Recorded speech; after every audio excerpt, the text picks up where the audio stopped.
Tết cậu lại làm này đang tham ta rin phục rạch đấy. Ni pukul kaya kamu lagi dam tong ta. Ôi to sa. Mukrang hala dang ufan lang pang lura. Indeng sempat pajing thang kamera. Ngurong aja long walin nanti. Ôi to. Ni gedang getong loh.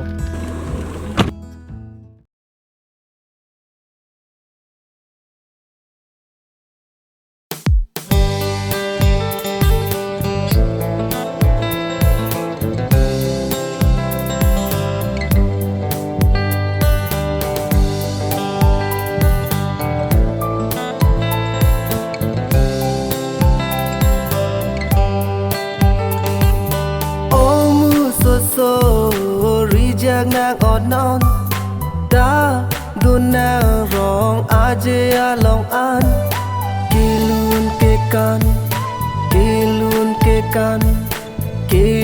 ke kan che pate lang dunang omu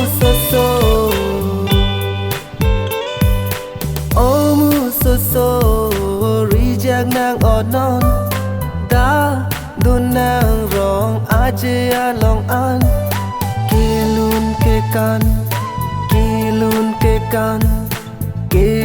ke kan che pate lang dunang omu so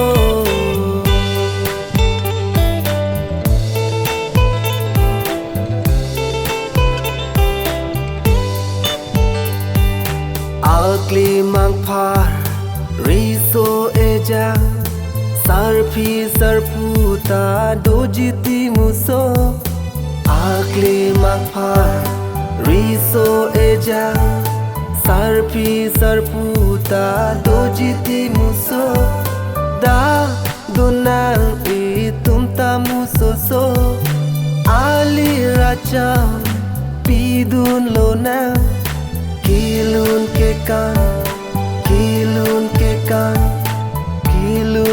kan che pate lang dunang omu so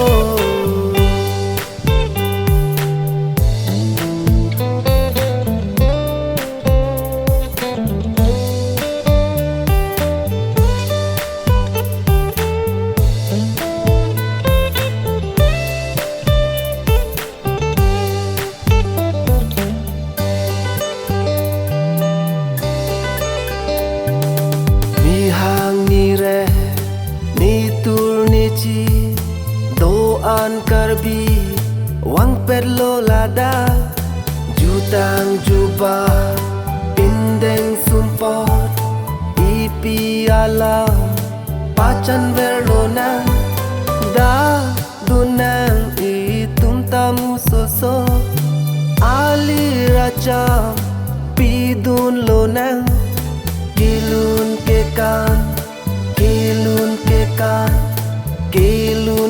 kan che pate lang dunang omu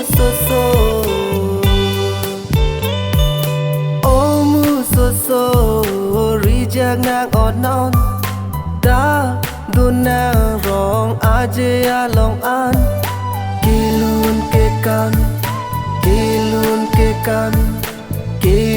ke kan che pate lang dunang omu so